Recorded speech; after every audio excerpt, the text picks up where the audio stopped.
다니엘서 배경을 말씀드리면 바벨론이 이스라엘을 침략해서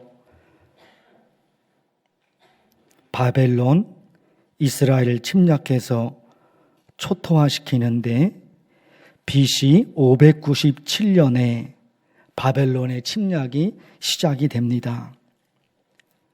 침략하기만 한 게 아니라 이스라엘 사람들 중에 똑똑하고 지혜로운 젊은이들을 바벨론의 포로로 끌고 갔습니다. 이때 다니엘과 그의 친구 3명, 하나냐, 이사엘, 아사랴, 다니엘과 그의 친구 3명이 함께 바벨론의 포로로 끌려갑니다.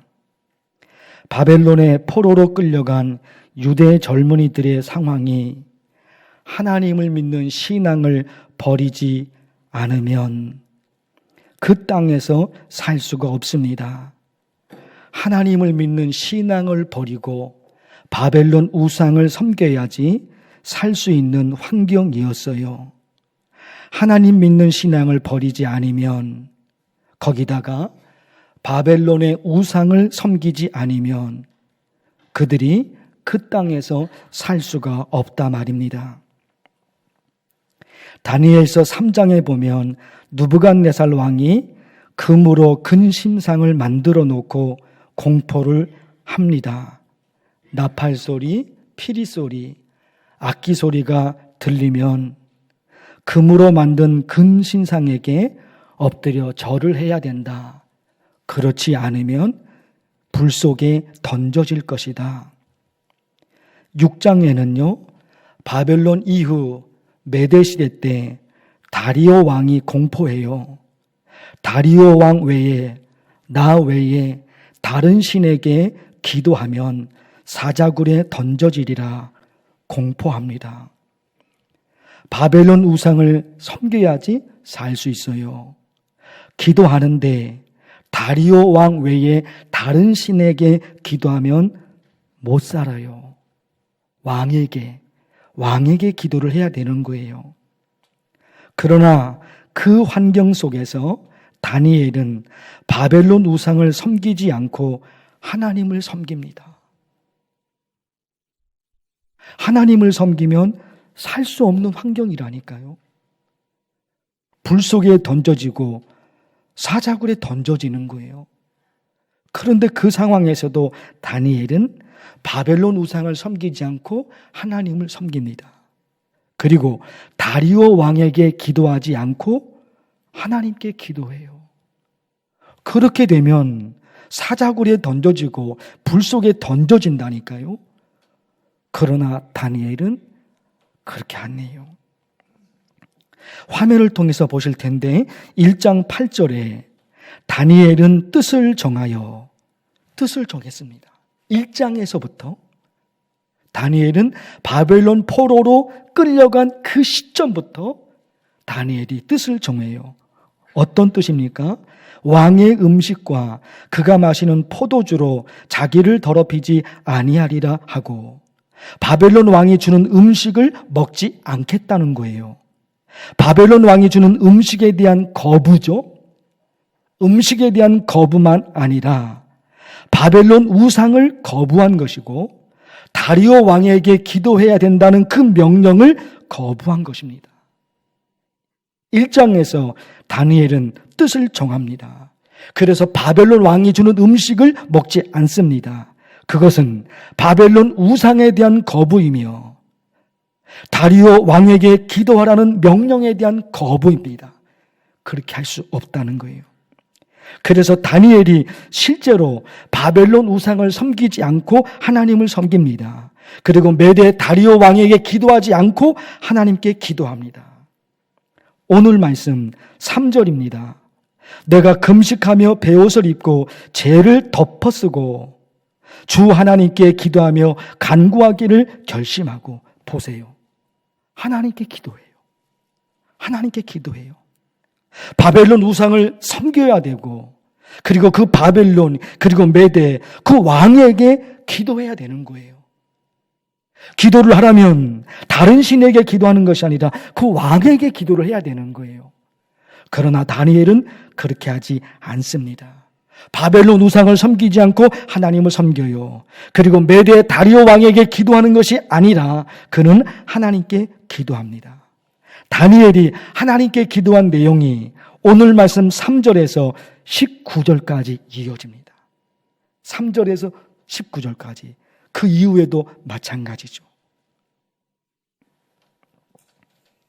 그런데 이렇게 오늘 말씀을 분석하다 보니까 중요한 사실이 발견이 돼요. 오늘 말씀에서 다니엘이 하나님께 기도한 것, 그것과 그 다니엘이 하나님의 말씀을 읽은 것, 이 두 가지가 연결되어 있는 거예요. 그가 하나님께 기도합니다. 그리고 그가 하나님의 말씀을 읽습니다. 이것이 떨어져 있는 것이 아니라 하나로 묶여져 있습니다. 기도와 하나님의 말씀, 이것이 하나로 묶여져 있는 거예요. 보실까요? 3절부터가 다니엘이 기도한 내용이라고 말씀을 드렸죠. 3절부터 19절까지가. 그런데 그 3절 앞에 어떤 일이 있었느냐는 거예요. 3절부터가 다니엘이 하나님께 기도한 거예요. 바벨론 우상에게, 다리오 왕에게 기도한 것이 아니라 3절부터가 다니엘이 하나님께 기도한 내용이에요. 그러면 그 3절 앞에 어떤 일이 있었냐 말이에요. 근데 어떤 일이 있었어요, 실제로. 2절을 보십니다. 화면 보세요. 나 다니엘이 책을 통해, 책이 나왔어요, 지금. 나 다니엘이 책을 통해 여호와께서 말씀으로 선지자 예레미야에게 알려주신 그 연수를 깨달았나니. 그리고 3절로 가요. 3절이 뭐예요? 그가 하나님께 기도한 거예요. 3절이 다니엘이 하나님께 기도한 거예요. 그런데 그 앞에 2절에 나 다니엘이 책을 통해 뭔가를 알았습니다.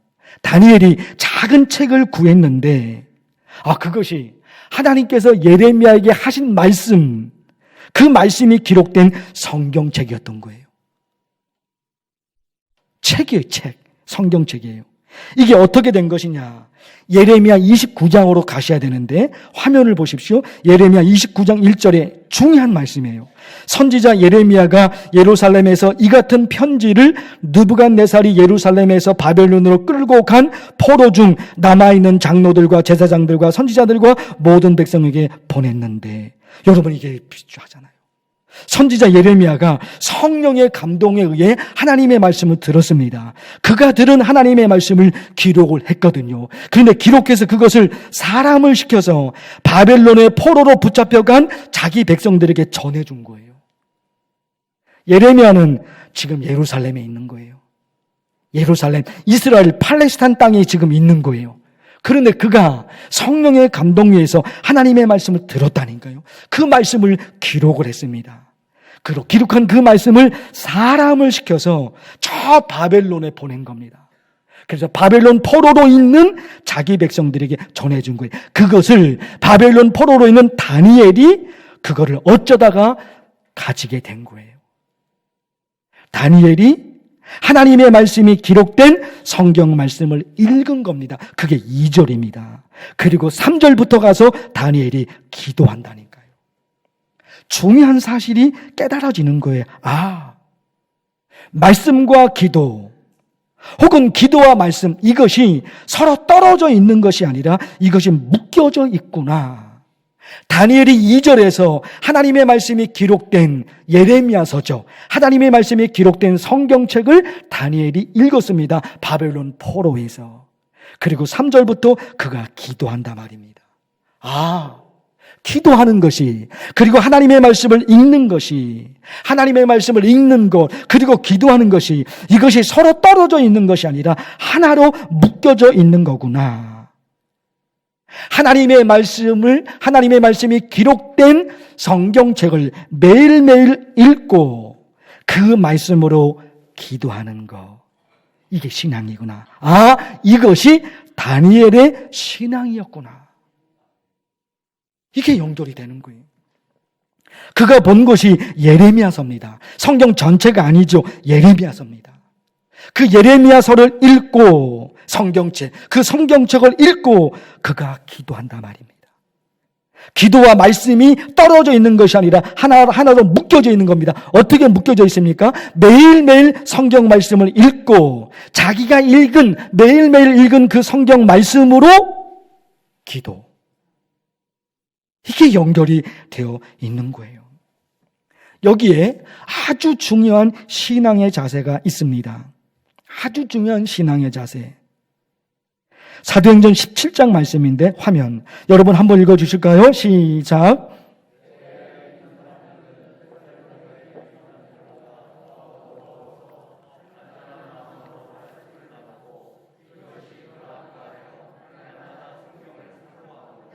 아멘. 매일매일 성경 말씀을 읽는 것과 그 말씀으로 기도, 이게 연결이 되는 거예요. 그런데 베레아 사람들은 매일매일 성경 말씀을 읽은 거예요.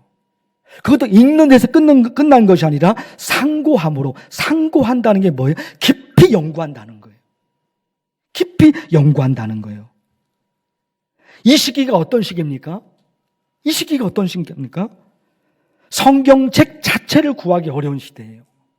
그런데 베레아 교회 성도들은 매일매일 그 성경 말씀을 읽었다는 거예요. 왜 그랬을까? 저게 있었던 거예요. 이것이 그러한가 하여. 이게 뭐예요? 궁금한 거예요. 이것이 그러한가 하여. 궁금한 거예요. 궁금해서 참을 수가 없는 거예요. 참을 수가 없는 거예요. 너무너무 궁금하니까 매일매일 성경을 읽게 되는 거예요. 그 성경에 무슨 말씀이 기록되어 있는지, 그 성경이 하나님이 나에게 보내신 편지인데 그 편지가 궁금한 거예요. 하나님이 나에게 무슨 말씀을 하시려고 하는지 그 편지 내용이 너무너무 궁금한 거예요. 하나님이 궁금한 거예요. 너무너무 궁금하니까 성경을 안 읽으면, 성경을 펼치지 않으면 참을 수가 없는 거예요. 궁금해서 미칠 정도인 거예요. 그래서 자연스럽게, 너무너무 궁금하니까 자연스럽게 어쩌다가 한두 번이 아니라 매일매일 그 성경을 보게 됐던 거예요.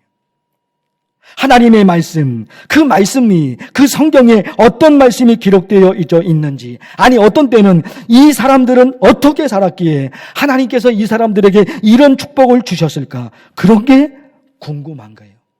이것이 그러한가 하여. 하나님이 나에게 무슨 말씀을 하시려고 하시는지 그것도 궁금해요. 그리고 성경 말씀 속에 하나님의 말씀이 기록되어 있는데, 성경 말씀 속에 하나님의 축복의 말씀이 기록되어 있는데, 이 사람들은 어떤 신앙으로 살았기에 이런 축복을 받았을까?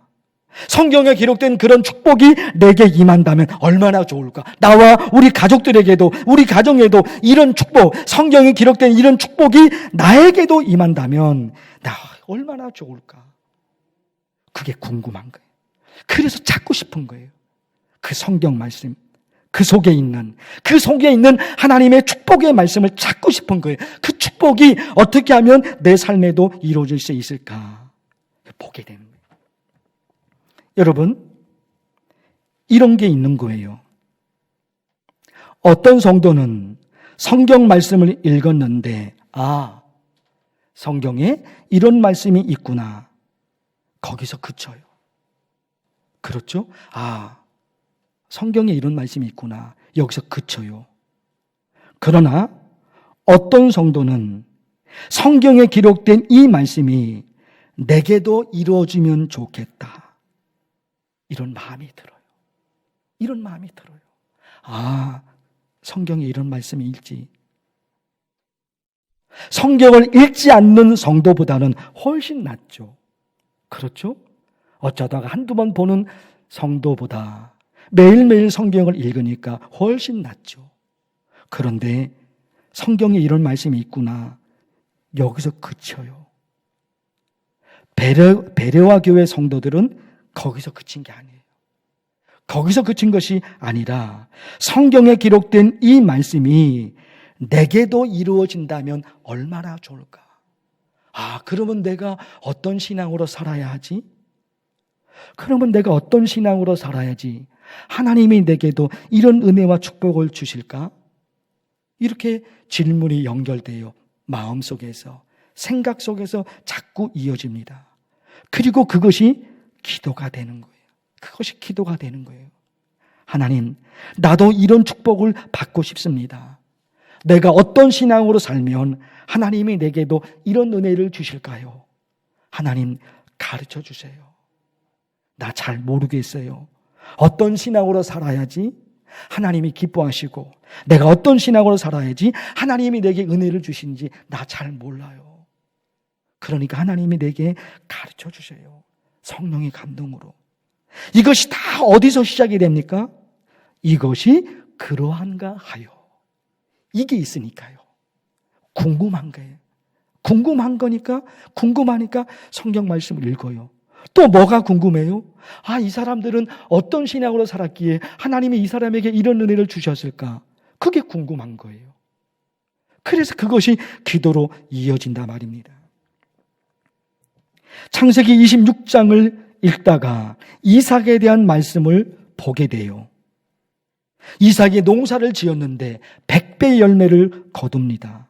거기다가 물을 구하기 어려운 광야, 그 땅에서 땅을 파기만 하면 물이 솟아납니다. 이게 궁금한 거예요. 정말 이런 일이 있을 수 있을까? 이런 게 궁금해요. 그리고 어디로 이어집니까? 이삭은 어떻게 하나님으로부터 이런 축복을 받았을까? 그리고 기도가 되는 거예요. 이삭에게 100배의 열매를 주신 하나님, 내게도 그런 축복을 주세요. 척박한 땅, 광야입니다. 땅을 파기만 하면 물이 솟아납니다. 하나님, 어떻게 그런 일이 일어날 수 있습니까? 나도 살아가기 위해서 발버둥을 칩니다. 이삭에게 그런 은혜를 주셨던 것처럼 하나님 내게도 주세요. 엘리야 선지자, 성경을 읽다 보니까 그가 너무너무 지치고 무서워서 모든 걸 포기하고 광야로 도망가요. 그게요, 몸도 지쳤고 마음도 지쳤어요. 몸도 지쳤고 마음도 지쳤어요. 하나님의 일을 감당하는 사역이 다 귀찮아요. 엘리야 선지자예요. 하나님의 일을 감당하다가 너무 지쳐버렸어요. 몸도 마음도. 그래서 도망가잖아요. 도망가다가 그 광야에서 쓰러졌단 말입니다. 그런데 하나님이 어떻게 하셔요? 천사를 보내셔서 그의 지친 몸과 그의 지친 마음을 어루만져 주십니다. 마실 물과 먹을 음식을 줍니다.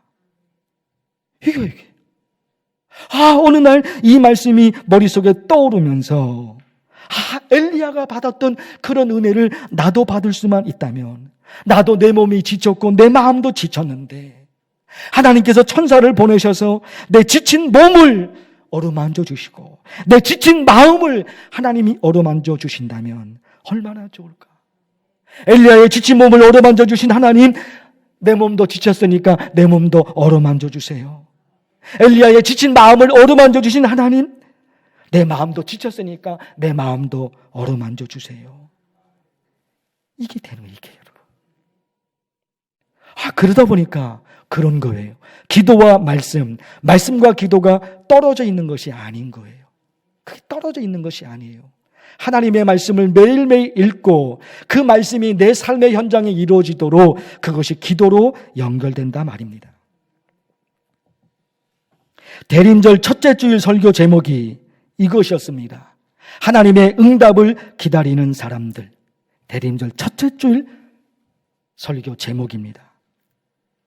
하나님의 응답을 기다리는 사람들. 왜요? 하나님을 믿는 사람들은 기다리는 사람들이에요. 예수 그리스도의 재림을 기다리고, 또 하나님의 은혜와 축복을 기다리고, 또 우리의 기도가 응답되기를 기다리는 사람들. 어찌됐든지 간에 하나님을 믿는 사람들은 기다리는 사람들입니다. 무엇을 하며 기다릴 것인가? 무엇을 하며 기다릴 것인가? 어떤 신앙으로 살아가면서 기다릴 것인가 하는 거예요. 다니엘서 마지막 말씀인데, 다니엘서 마지막 말씀이 이렇게 끝납니다. 12장 12절 13절에 보세요. 기다려서 1335일까지 이르는 그 사람은 복이 있으리라. 너는 가서 마지막을 기다리라. 이는 내가 평안히 쉬다가 끝날에는 내 몫을 누릴 것임이라. 12절 13절에 12절 끝에 뭐가 있습니까? 복이 있으리라. 13절 끝에는 뭐가 있습니까? 내 몫을 누릴 것이다. 근데 앞에 뭐가 있는 거예요? 기다림이에요. 기다림이 있는 거예요. 기다림이 있는 거예요. 뭐 하면서 기다릴 것인가? 기다리죠. 모두가 기다리죠.